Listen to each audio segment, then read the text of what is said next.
प्रणाम। क्या किसी ने बहुत खूब कहा है कि जीवन में प्रतीक्षा बहुत जरूरी है, प्रतीक्षा सीखना चाहिए। किसी के दिन बदलेंगे तो किसी का दिल बदलेगा। एक बहुत छोटी सी कहानी, एक बहुत छोटी सी स्टोरी जो हमारे जीवन में बहुत बड़ा बदलाव लेके आएगी। एक वक्त की बात थी कि एक किसान एक महात्मा जी के पास जाता है, महात्मा जी को प्रणाम करता है और उनसे कहता है कि महात्मा जी कुछ ऐसा सूत्र बताइए, कुछ ऐसा उपाय बताइए जिससे मैं भगवान के दर्शन कर सकूं, भगवान की कृपा मेरे पे हो और मैं उनके दर्शन कर सकूं, मैं उनसे बात कर सकूं। महात्मा जी बोलते हैं कि देख भाई, अगर तेरे को भगवान के दर्शन करना है, भगवान से मिलना है, उनसे बात करना है, तो तुझे कोई ना कोई नियम लेना पड़ेगा, कोई ना कोई नियम लेना पड़ेगा। मैं तुझे एक काम कर, एक बहुत छोटा सा नियम बताता हूँ, तू इस नियम का पालन कर, तेरे ऊपर भगवान की जरूर कृपा बरसेगी और वो तुझे दर्शन जरूर देंगे। बोले क्या?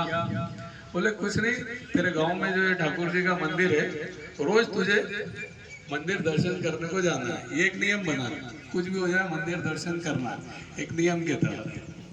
बोले नहीं नहीं, ये तो मुझसे नहीं हो पाएगा, खेती बाड़ी का मेरा बहुत कामकाज रहता है, मेरे पास इतना समय नहीं कि मैं रोज जाऊं और दर्शन कर पाऊं, आप तो कोई दूसरा नियम बताओ। महात्मा जी सोचते हैं क्या बताऊं। बोले एक काम कर, चल अच्छा मंदिर नहीं जा सकता, कोई बात नहीं, तू जब मंदिर के सामने से निकले तो बाहर से ही भगवान जी को, ठाकुर जी को प्रणाम करते हुए निकल जाना, इतना तो कर लेगा?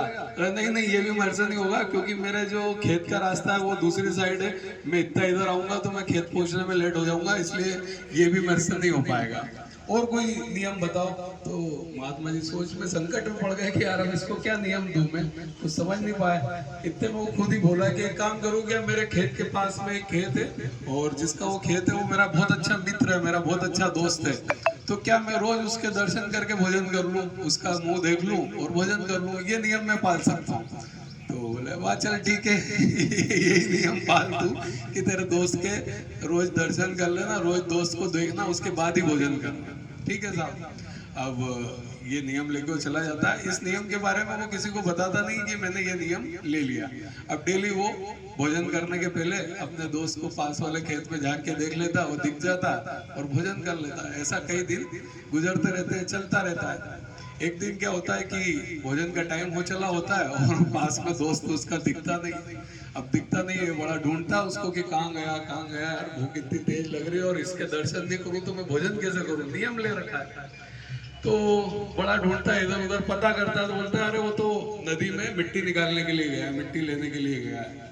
तो बोले यार क्या करो, तो वो तो नदी की तरफ दौड़ लगाता है कि चलो यार वहीं जाके दर्शन कर आता हूँ और फिर आके भोजन कर लूंगा।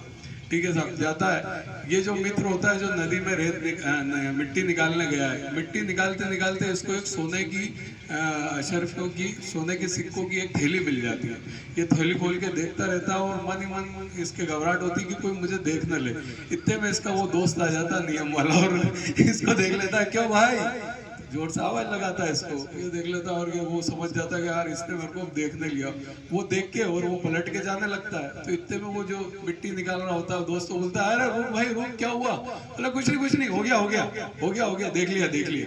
तो उसको लगता है कि इसने मेरे सिक्कों की थैली देख ली। वो उसके पीछे भागता है और उसको पकड़ता है, बोला रुक तो जा भाई रुक, ये देख मेरे को सोने के सिक्के जो है अपन आधे आधे बांट लेते हैं और आराम से मस्ती में अपने जीवन गुजारेंगे दोस्ती के साथ। और इसके साथ किसान बड़ा प्रसन्न होता है कि यार मैंने एक छोटा सा नियम लिया और मेरे को भगवान ने इतना बड़ा उपहार दे दिया, इतनी बड़ी मेरे ऊपर कृपा कर दी, मेरा जीवन बन गया। अगर महात्मा जी द्वारा नियम, मैं कोई अच्छा नियम लूं तो मेरा तो जीवन ही बदल जाएगा। वो दोनों जो दोस्त होते हैं भगवान के बहुत बड़े भक्त हो जाते हैं। कहानी बहुत छोटी सी है लेकिन इसका बहुत बड़ा सार है कि जीवन में अनुशासन बहुत जरूरी है, रूल्स को फॉलो करना बहुत जरूरी है। कोई भी नियम हम हमारे जीवन में लें, आप सबसे भी मैं कह रहा हूँ कि कोई भी एक नियम जरूर अपने जीवन में बनाएं और उसको दिल से फॉलो करें, एक दृढ़ संकल्प के साथ फॉलो करें। देखिए प्रभु की कृपा आप पर जरूर होगी, आपके जीवन में भी चमत्कार जरूर होगा, आपके जीवन में भी कुछ न कुछ बहुत बड़ा बदलाव जरूर आएगा। तो यही इस छोटी सी कहानी का सार था। धन्यवाद। जय जय श्री राम। बोलिए कृष्ण कन्हैया लाल की। कौन सा भजन सुनेंगे? कौन सा गाते हो?